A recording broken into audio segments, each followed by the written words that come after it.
नमस्कार साथियों, मैं अवनीश कुमार आप सभी का आपके अपने YouTube चैनल तैयारीपुर में स्वागत करता हूं। इस क्लास में हम लोग बात करेंगे emotional development in adolescence. Adolescence में किस तरह से इमोशंस और संवेग का विकास होता है और विकास होता है तो वो किस रूप में होता है उसके बारे में बात करेंगे। देखिए, जनरली जो इमोशंस होते हैं वो बाय बर्थ होते हैं और छोटे बच्चों से लेकर के इन्फेंसी से लेकर के चाइल्डहुड और उसके बाद एडोलेसेंस तक उसका डेवलपमेंट होता रहता है। आगे भी डेवलपमेंट होता है, लेकिन हमारा जो कह सकते हैं कि एरिया है वो एडोलेसेंस तक ही पढ़ना है। एजुकेशन साइकोलॉजी में एडोलेसेंस तक ही पढ़ाई की जाती है, तो इसीलिए हम लोग इस क्लास में एडोलेसेंस की बातें करेंगे।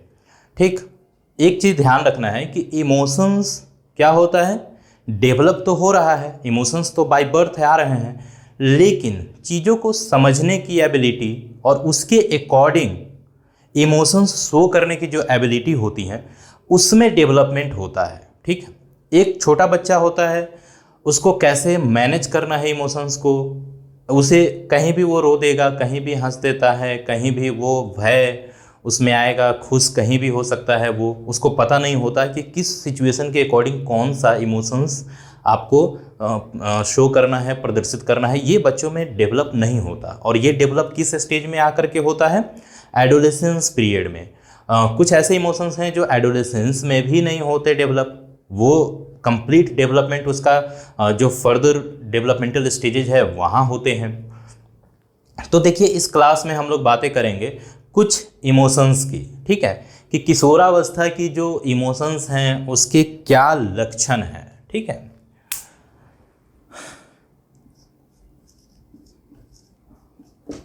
किशोरावस्था के संवेग या इमोशंस के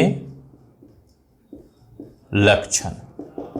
ठीक है, हमें ये देखना है कि किस तरह से इमोशंस को वो क्या करता है, प्रदर्शित करता है, दिखाता है। ठीक है, तो देखिए, इमोशंस सब वही हैं, यहाँ पे फ़र्क इतना आ गया कि आपको अब चूंकि क्या होता है, एडोलेसेंस जो पीरियड है वो मैच्योरिटी का पीरियड है। मैच्योरिटी आप में आ चुकी है, और जब मैच्योरिटी आप में आ गई है तो मैच्योरिटी का मतलब ये भी होता है कि आपको पता चल गया कि आप किस परिवेश में, किस परिस्थिति में आप किस तरह के इमोशंस को शो करेंगे, किस तरह से उसको कंट्रोल करेंगे, मैनेज करेंगे। ये सब चीज़ें आप एडोलेसेंस में सीखते हैं।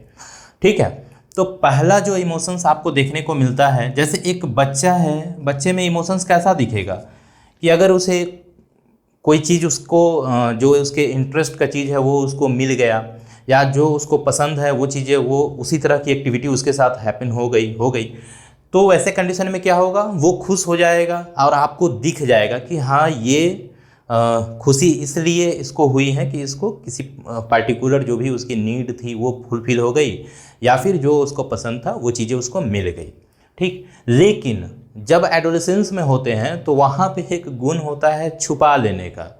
तो आप अगर कोई चीज़ें आपको मिली, मान लीजिए आप पहले से दुखी थे या आप परेशान थे और आपको वो चीज़ें मिली, तो आप जिस तरह से एक बच्चा क्या करता है, इमोशंस को शो करता है, उस तरह से आप नहीं करेंगे। आप क्या होंगे, खुश होंगे, लेकिन वो जो खुशी की भाव है वो अफेक्ट आप आने नहीं देंगे या शो नहीं करने देंगे। इट मीन्स कि क्या होता है, कॉम्प्लेक्सिटी होता है। ठीक है,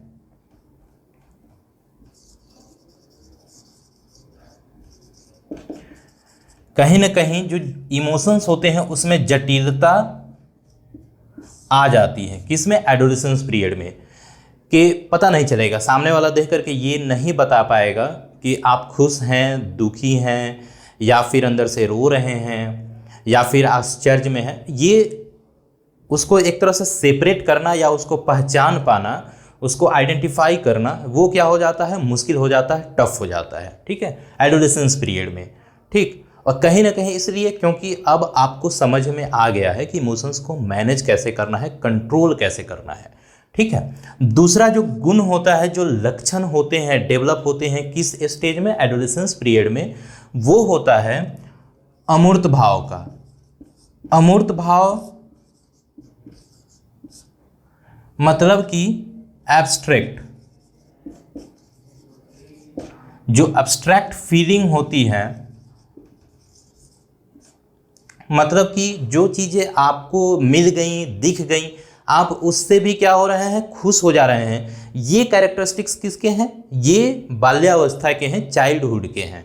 ठीक है, कि आपको जो चीज़ें मिल रही हैं, जो चीज़ें आप देख रहे हैं, आप उससे खुश हो रहे हैं। लेकिन जो एडोलेसेंस पीरियड होता है, वहाँ क्या होता है कि जो चीज़ें आपको नहीं दिख रही हैं, जो चीज़ें आपको इनडायरेक्टली नहीं मिल रहा है, डायरेक्टली नहीं मिल रहा है, उससे भी क्या हो रहा है, आप में कुछ अफेक्ट आ रहे हैं, आप उससे भी अफेक्ट हो रहे हैं, कुछ फीलिंग्स आप में जनरेट हो रही हैं। मतलब कि जो चीज़ें कह सकते हैं कि इमेजिन से भी आप खुश हो रहे हैं। और ये क्या है, जो चीज़ें नहीं दिखी उससे खुश, जैसे कि कुछ कह सकते हैं कि फैंटेसी को आप इमेजिन करते हैं, ठीक है, कल्पना करके भी आप खुश होते हैं। तो ये सब किस में आते हैं, अमूर्त और एब्स्ट्रैक्ट फीलिंग में आते हैं। और किस स्टेज में आते हैं, किशोरावस्था में आते हैं, कि आपने कुछ किया, कुछ तैयार करने की कोशिश करी और उसमें आप सफल हो गए, तो उससे भी आपको खुशी होगी, भले ही वो चीज़ें आपको डायरेक्ट न दिखता हो। ठीक है, आप किसी से बेहतर बिहेव करके खुश हो सकते हैं, आप किसी का इवन किसी के बारे में कुछ अच्छा इन्फॉर्मेशन दे करके खुश हो सकते हैं। मतलब कि जो चीज़ें नहीं दिख रही हैं उसके बारे में भी आप क्या हो रहे हैं, खुश हो रहे हैं, उसके बारे में भी आप में फीलिंग्स आ रही हैं, अफेक्ट वो भी आपको कर रहा है। तो ये होता है एब्स्ट्रैक्ट फीलिंग। ठीक है, अगला होता है निगेटिव इमोशंस को मैनेज करना। आप इस स्टेज में, एडोलेसेंस में सीखते हैं, डेवलप होता है। मतलब मैनेजमेंट ऑफ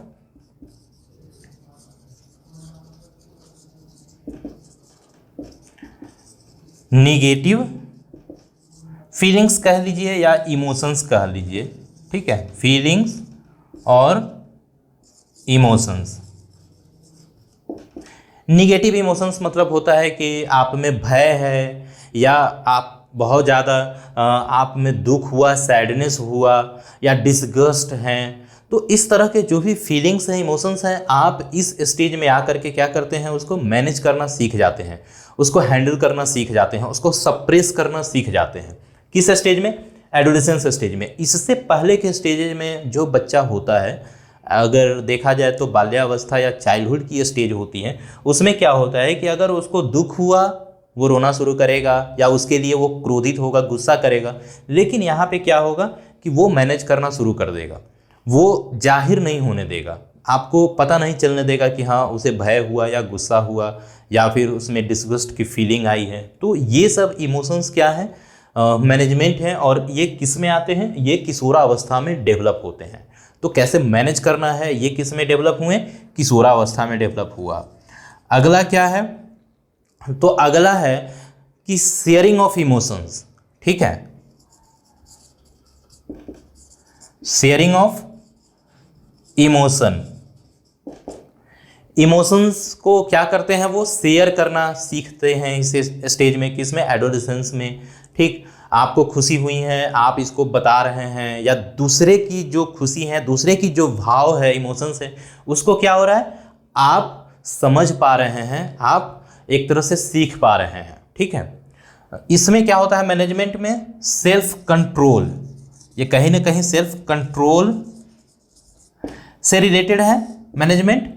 और शेयरिंग ऑफ इमोशंस में क्या है, मतलब कि आप दूसरे के इमोशंस को क्या कर रहे हैं, समझ पा रहे हैं। मतलब इसमें अंडरस्टैंडिंग के एबिलिटी डेवलप होने लगती हैं। ठीक है, कि आप समझने लगते हैं, शेयर कर रहे हैं, आप बता भी रहे हैं, आप दूसरे के इमोशंस को समझ भी रहे हैं, या अपनी इमोशंस को दूसरे को आप समझा भी पा रहे हैं। ठीक है, एक छोटा सा क्लास होगा जिसमें हम लोग देखेंगे इमोशनल इंटेलिजेंस की बातें करेंगे, या उसको या तो जो इंटेलिजेंस चैप्टर होगा उसमें देख लेंगे, बुद्धि की चैप्टर, या फिर इमोशंस की चैप्टर में भी उसको पढ़ते हैं, इमोशनल इंटेलिजेंस बोलते हैं। जिसमें क्या होता है कि आप अपने इमोशंस और दूसरे के इमोशंस को क्या करते हैं, समझ पाते हैं। ठीक है, दूसरे के इमोशंस को समझ पाते हैं, अपने इमोशंस को दूसरों पे जाहिर होने देते हैं, बताते हैं। ठीक है, और दूसरे के इमोशंस को सीखते हैं, समझते हैं, और उसी के अकॉर्डिंग क्या करते हैं, आप बिहेव करते हैं। ठीक है, तो कहीं ना कहीं इमोशंस के रेगुलेशन से ही क्या होता है, आपका बिहेवियर भी क्या होता है, रेगुलेट होता है। ठीक, तो शेयरिंग ऑफ इमोशंस की बातें हो गई।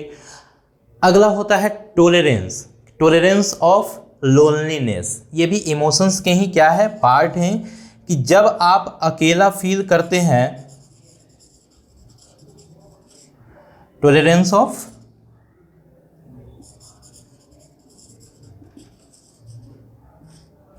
लोनलीनेस, या अकेलापन को क्या करना, अकेलेपन को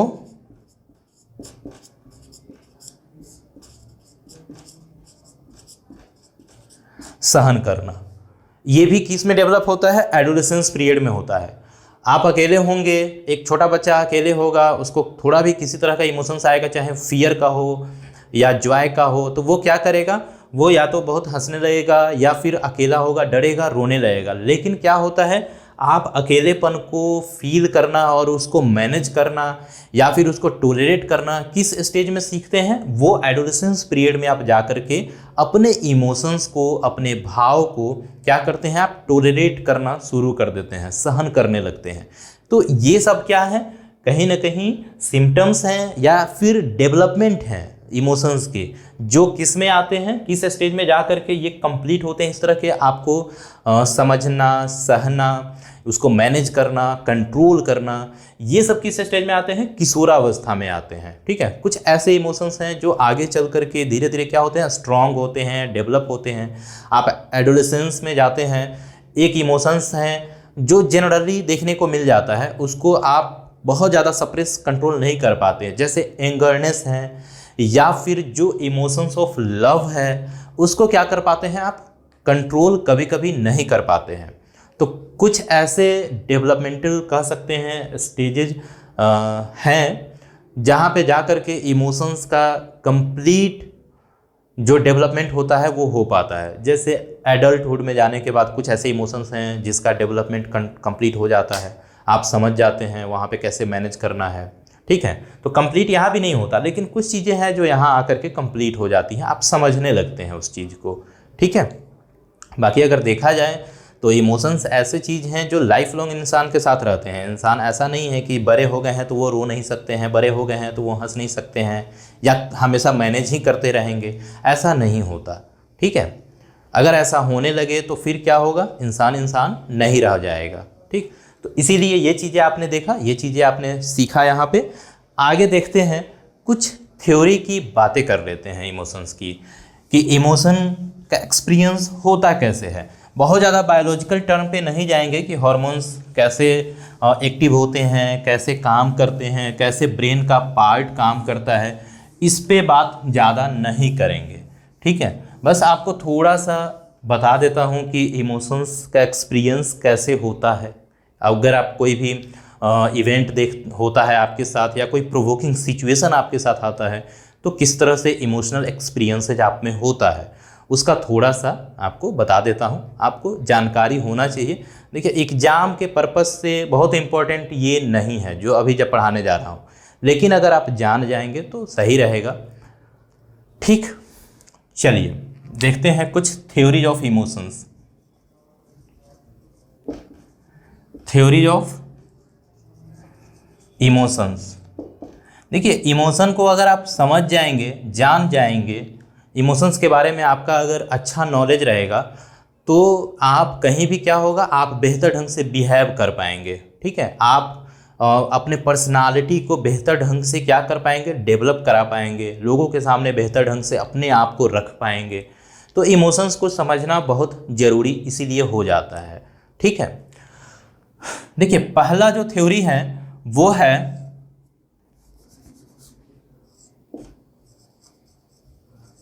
जेम्स लेंजे थ्योरी। ठीक है, जिसको बोलते हैं जेम्स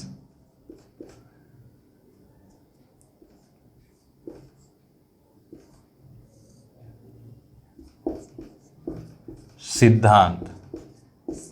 ठीक है, देखिए इसमें क्या होता है, ये क्या बोलते हैं। देखिए, यहाँ पे दो जो साइकोलॉजिस्ट हैं वो दो हैं। ठीक है, पहला तो जेम्स और दूसरा क्या है, लैंजे।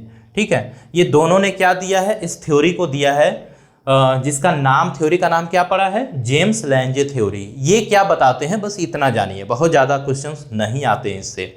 हाँ, कभी कभी पूछ लिया जा सकता है। अगर आप देखें तो जो सीनियर सेकेंडरी स्कूल्स टीचर की बातें होती हैं वहाँ कभी कभी आए हुए हैं क्वेश्चन और पूछ लिए जाते हैं। ठीक है, वैसे जूनियर लेवल पे इस तरह के क्वेश्चंस नहीं आते हैं। ठीक है, तो जानना जरूरी है, इसलिए मैं बता दे रहा हूँ। ठीक है, देखिए ये बताते हैं कि सबसे पहले क्या होता है, कोई प्रोवोकिंग सिचुएशन आएगा। जैसा मैंने बताया था पिछले क्लास में कि संवेग के लिए कोई ना कोई एक स्टिमुलस चाहिए, कोई ना कोई एक उद्दीपक चाहिए होता है। ठीक है, तो कोई ना कोई उद्दीपक क्या हो सकता है, कोई जानवर के रूप में, किसी घटना के रूप में हो सकता है। ठीक है, तो प्रोवोकिंग, मान लीजिए कोई प्रोवोकिंग सिचुएशन आपके साथ घटित हुआ। आपने मान लीजिए कोई जानवर को देख लिया, या कोई एक्सीडेंट आपने देखा, या डरावना चीज़, या आपको लगता है कि थोड़ा सा से आप बच गए, ऐसा होता है, या फिर चोट लग गई, घटना हुआ। तो प्रोवोकिंग सिचुएशन आप में क्या करता है, आप में वो फिजियोलॉजिकल एरोजल को क्या करता है, या बॉडीली चेंजेज को क्या करता है, क्रिएट करता है। ठीक है, वो क्या करता है, फिजियोलॉजिकल एरोजल को बढ़ाता है। एरोजल उसके बाद होगा आप में। ठीक है, और इससे फिजियोलॉजिकल एरोजल की वजह से क्या होता है, आप में इमोशनल एक्सपीरियंस होता है। आप इमोशंस को क्या करते हैं, इमोशनल एक्सपीरियंस होता है, इमोशंस को आप एक्सपीरियंस करते हैं। ठीक है, मतलब क्या है कि पहले आप में बॉडीली चेंजेज हुआ। मतलब ये हुआ कि पहले आप में क्या हुआ, बॉडी चेंजेज, और बॉडीली चेंजेज की वजह से ही इमोशनल एक्सपीरियंसेज होते हैं। मतलब कि आपने बाघ को देखा, ठीक है, और बाघ को देखने के बाद आप भागना शुरू कर दिए, या फिर आप उछल गए। ठीक, उसकी वजह से क्या हुआ, इमोशनल एक्सपीरियंसेज होते हैं। थोड़ा सा उल्टा लग रहा होगा कि ऐसा कैसे हो सकता है, डरते हैं तभी तो भागते हैं। हमारा जो जनरल अंडरस्टैंडिंग होता है, जो हमारा जनरल एजम्पशंस होता है, हमारी मान्यताएं होती हैं, वो ये होती हैं कि हम डरते हैं, इसीलिए हम क्या होते हैं, भागते हैं। ये जनरल क्या है, जनरल एजम्पशंस ये है। ठीक है, बट क्या है, यहां थ्योरी क्या बोलता है, तो जेम्स लैंजे की जो थ्योरी बताती है कि हम किसी इवेंट से क्या होते हैं, भागने लगते हैं, उछल जाते हैं, बॉडीली चेंजेज होता है, इसी के कारण डरते हैं। बॉडीली चेंजेज में जैसे क्या होगा, जैसे मान लीजिए आप रनिंग करने लगे, रनिंग हो गया, आपका हार्ट बीट बढ़ गया, आपका ब्लड प्रेशर बढ़ा। ठीक है, और फिर क्या होता है, आपका जो जिसको बोलते हैं कि रोम क्या होते हैं, रोए खड़े हो जाते हैं। ठीक है, तो आपका क्या होता है, हेयर, ये सब क्या होता है, एक्टिवेट हो जाता है, और फिर क्या होता है, आप इमोशनल एक्सपीरियंस करते हैं, डर जाते हैं। मतलब कि फिजिकल एरोजल हुआ, और उसकी वजह से क्या हुआ, आप उसको एक तरह से क्या किए, उसको कॉन्शियस एक्सपीरियंस किए, और जैसे ही कॉन्शियस एक्सपीरियंस किए क्या हुआ, आप डरना शुरू कर दिए। आप वहाँ पे यहाँ पे एक चीज़ और होता है कि आपके ब्रेन में क्या होता है, कॉन्शियस एक्सपीरियंस होता है,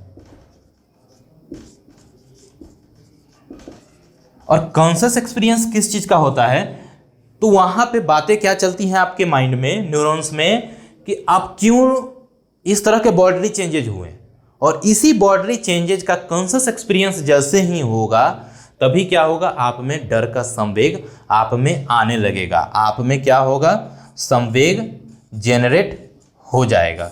मतलब कि आपने के शरीर में चेंजेज हुए, और उसकी वजह से क्या हुआ, आपका ब्रेन एक्टिवेट हुआ, उसने काम करना शुरू किया, और फिर क्या हुआ, इमोशनल एक्सपीरियंसेज हुआ। ठीक है, तो ये जेम्स लैंजे की थ्योरी थी, जो कि ये कहते हैं कि आप पहले भागते हैं, इसीलिए क्या होता है, आप डरते हैं। ये किसने कहा, तो ये थ्योरी कहा। ठीक है, ये चीज़ें आपका क्लियर हो गया, आपने देख लिया।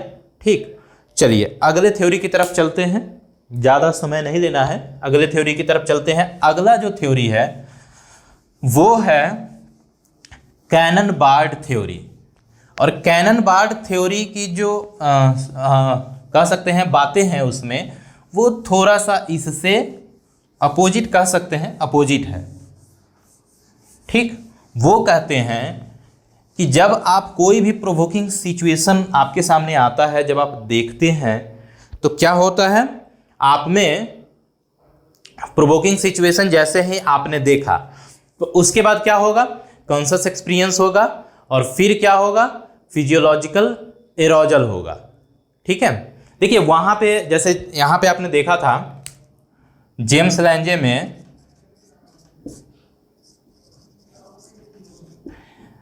जेम्स लैंजे में आपने क्या देखा था, जेम्स लैंजे में आपने देखा था कि चूंकि क्या होता है, प्रोवोकिंग सिचुएशन आया, उससे क्या होता है, बॉडीली चेंजेज होता है या बॉडी में एरोजल होता है, बॉडीली एरोजल, और फिर उसके बाद क्या होता है, इमोशनल एक्सपीरियंस। ठीक है, यहाँ पे क्या होता है कि आप यहाँ पे सिचुएशन को इंटरप्रेट कर रहे हैं, यहीं पे आपके ब्रेन में चल रहा है कि आपने क्यों क्या किया, डरा। ठीक है, सॉरी, क्यों आपके बॉडी में चेंजेज हुए। ठीक, और बॉडी में चेंजेज क्यों हुए, जैसे ही उसका आपको इंटरप्रिटेशन होने के बाद आपको पता चला कि आप देखे हैं कोई ऐसा सिचुएशन आपके साथ हुआ है जिसकी वजह से बॉडी चेंज हो रहा है, और फिर क्या होता है, आप डर जाते हैं। तो यहाँ पे ये बताते हैं कि इंटरप्रिटेशन होता है कहाँ पे, जब बिहेवियरल एरोजल होता है, फिजियोलॉजिकल एरोजल होता है, वहीं पे क्या होता है, इंटरप्रिटेशन भी होता है। ठीक है, लेकिन अगली जो थ्योरी है वो क्या बताती है कि आप में पहले क्या होगा,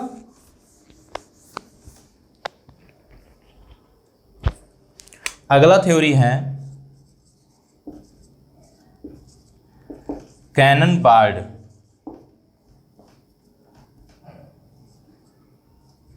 ठीक है,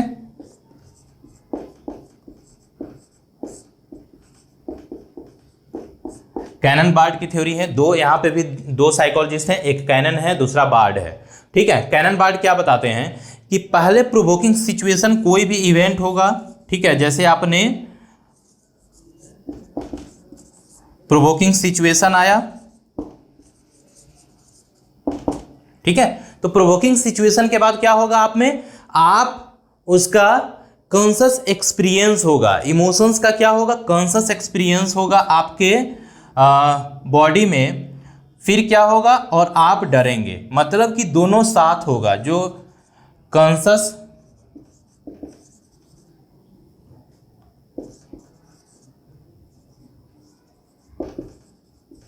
एक्सपीरियंस होगा, जिसमें क्या होगा, बॉडी चेंजेज या बॉडीली चेंजेज होंगे। ठीक है, या बॉडी एराउज्ड होगा, चेंज होगा, या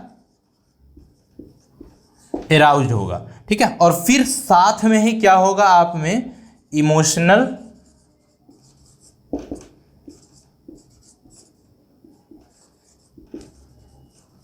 एक्सपीरियंस होंगे। ये क्या होंगे, दोनों साइमल्टेनियसली होगा। ठीक है,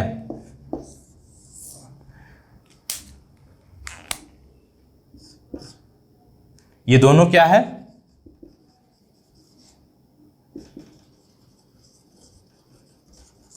ठीक है, दोनों साइमल्टेनियसली होता है, एक साथ होता है।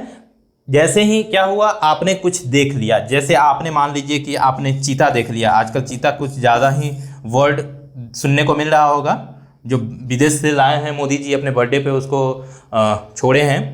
तो चीता को जैसे आपने देखा, तो चीता को देखने के बाद क्या होगा, आप में बॉडी चेंजेज भी होंगे, और साथ में ही क्या होगा, इमोशन का एक्सपीरियंस होगा, एक साथ यहाँ होता है। जैसे कि जेम्स लैंजे क्या बोले थे, पहले बॉडीली चेंज फिर इमोशन, लेकिन यहाँ पे बोलते हैं बॉडीली चेंज और क्या होता है, इमोशनल एक्सपीरियंस एक साथ होता है। ठीक है, यहाँ से सिग्नल क्या होता है, आपके ब्रेन में, आपके थैलेमस में जाएगा, थैलेमस से क्या होता है, एमिगडाला में जाता है, एमिगडाला से क्या होता है, आपकी सेरेब्रल कॉर्टेक्स में जाता है जहां पे थिंकिंग होती है, और जैसे ही थिंकिंग होगी कॉन्शियस एक्सपीरियंस होगा, उसी के साथ साथ इमोशनल एक्सपीरियंस भी होगा। और ये इतना फास्ट होता है कि आपको पता नहीं चलता कि आप पहले डरे हैं कि पहले बॉडी चेंज हुआ है। ठीक है, ये फास्ट, जितना ज़्यादा आपका ऑपरेशन फास्ट होता है उतना ही आपको पता नहीं चलता। ठीक है, इसी की वजह से पता नहीं चलता है, लेकिन होता दोनों क्या है, साथ में, मतलब बॉडी चेंजेज और इमोशनल एक्सपीरियंस दोनों साथ में होगा। तो ये कौन सा थ्योरी कहता है, कैनन बार्ड, कि सभी क्या होगा, साथ में होगा, डरना भी साथ में होगा, भागना भी साथ में होगा। ठीक है, दोनों साथ साथ होगा। ठीक, तो ये क्लियर हो गई। अगला थ्योरी की तरफ चलते हैं। अगला थ्योरी है स्कैक्टर सिंगर की थ्योरी। ठीक है, स्कैक्टर सिंगर थ्योरी को, इसको हम लोग थैलेमिक थ्योरी भी बोलते हैं, क्योंकि थैलेमस से क्या होता है, एमिगडाला में जाता है इंफॉर्मेशन वहां से क्या होता है, कॉर्टेक्स में जाता है। ठीक है, और कॉर्टेक्स जो होता है जहां से थिंकिंग होती है, कॉग्निटिव एक्टिविटीज वहीं से होती हैं। ठीक है, इसीलिए इसको थैलेमिक थ्योरी भी बोलते हैं। अगला थ्योरी है scatter singer theory.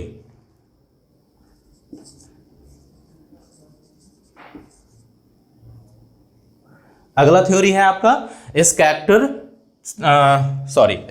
Singer theory.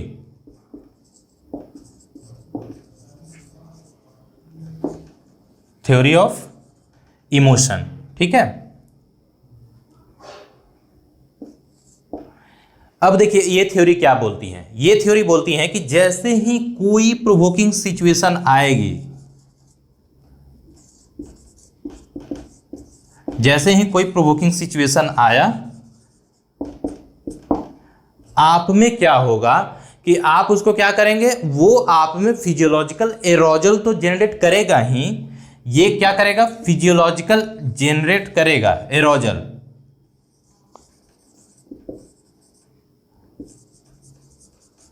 Aerogel generate करेगा।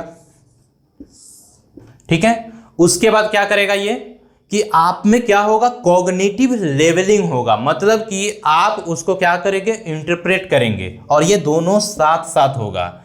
कॉग्निटिव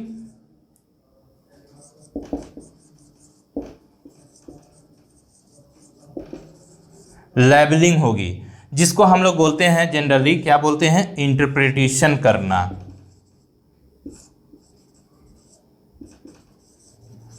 सिचुएशन को इंटरप्रेट करना, इंटरप्रिटेशन उसका होगा, व्याख्या करना कि आपके लिए कितना फियरफुल है, आपको भागना चाहिए कि नहीं भागना चाहिए। जैसे कि मान लीजिए आप किसी जानवर को बच्चा में देखते थे तो जितना डरते थे उतना ही क्या आज भी छोटे जानवर को, बिल्ली को या डॉग को देखने के बाद डरते हैं? नहीं डरते हैं। या फिर बचपन में आप हो सकता है सांप को देख के ज़्यादा डरते थे, लेकिन अब आप कम डरते हैं। तो कहीं ना कहीं इंटरप्रिटेशन बहुत मैटर करता है कि सिचुएशन आपके लिए कितना ज़्यादा फियरफुल है। ठीक है, तो मान लीजिए कोई भी सिचुएशन आया, ठीक है, ये फियर की रेस्पेक्ट में बात कर रहा हूँ, इसी तरह से सारे इमोशंस के रेस्पेक्ट में होते हैं। ठीक है, तो फिजियोलॉजिकल एरोजल होगा और उसको क्या करेंगे आप, उसी के साथ साथ आप क्या करेंगे, उसका इंटरप्रिटेशन करेंगे कि ये आपके लिए किस हद तक डरावना है या किस हद तक प्लेजरेबल है, किस हद तक आप में ये हैप्पीनेस जनरेट करेगा। ठीक, और उसके बाद ही क्या होता है, इस दोनों का जब यहाँ से हम ऐसे कर सकते हैं कि दोनों का जब एक्टिविटी आपके न्यूरॉन्स में हो जाएंगे, ब्रेन में हो जाएंगे, तब क्या होगा, इमोशनल एक्सपीरियंसेज होंगे।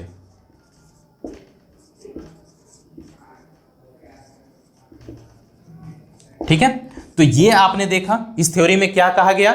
इस थ्योरी में कहा गया कि पहले प्रोवोकिंग सिचुएशन, कोई भी घटना घटी, ठीक है, जैसे मान लीजिए कि आपने चीता को देखा, चीता को देखने के बाद क्या हुआ, आप में फिजिकल चेंजेज हुए, और फिजिकल चेंजेज और साथ में ही क्या हुआ, आपके ब्रेन में वो एक तरह से लेबलिंग हो गई, एक तरह से इंटरप्रेट किए आप कि ये आपके लिए फियरफुल है कि नहीं, आपको क्या करना चाहिए। ठीक है, और जैसे ही लेबलिंग किया, आपको लगा कि ये डरावना है, आप क्या करते हैं, उसके बाद भागना शुरू करते हैं यहाँ साथ में, और उसके बाद इमोशंस का एक्सपीरियंस होता है।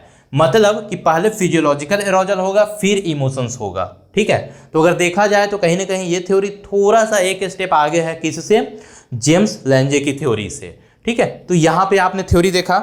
अगला थ्योरी देखते हैं, जो अगला थ्योरी है इस थ्योरी को क्या बोलते हैं? टू फैक्टर थ्योरी भी बोलते हैं स्कैक्टर सिंगर में, क्योंकि दो फैक्टर रिस्पॉन्सिबल है। क्या है?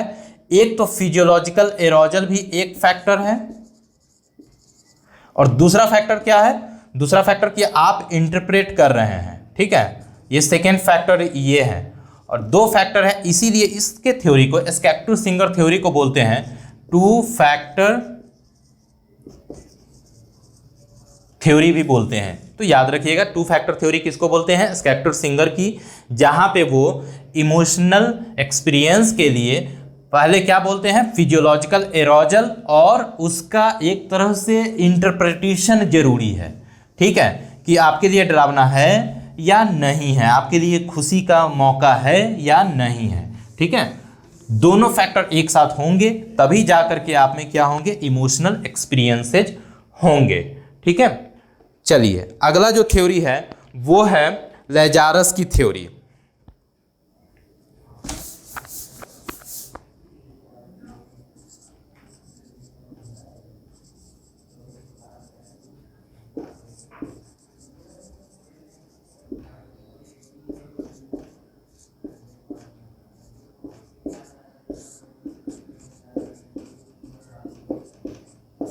इसको कॉग्निटिव थ्योरी भी बोलते हैं।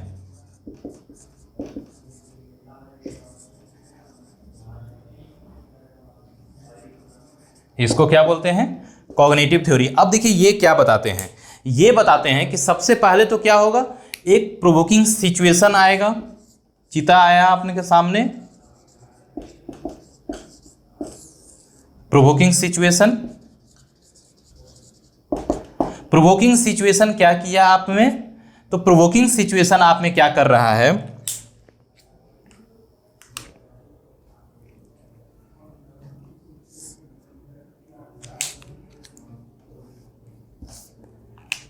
क्या किया? यहां पे क्या करेगा कि आप में अप्रेजल होगा।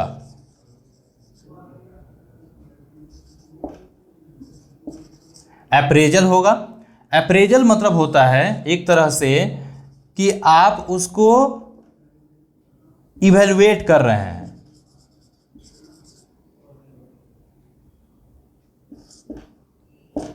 कि जो सिचुएशन है वो आपके लिए किस तरह का है, डरावना है कि नहीं है, ठीक है। और अप्रेजल के बाद क्या होता है? अप्रेजल के बाद आप में क्या होगा? आप इमोशन का एक्सपीरियंस ना हो करके यहां पे एक छोटा सा चेंज होगा, ठीक है। छोटा सा चेंजेस क्या होगा? जब इवैल्यूएशन हो जाएगा तब यहां पे क्या होगा? यहां पे होगा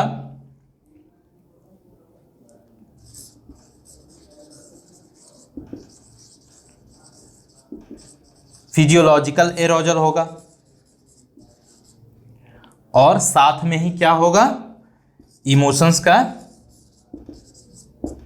इमोशनल एक्सपीरियंस।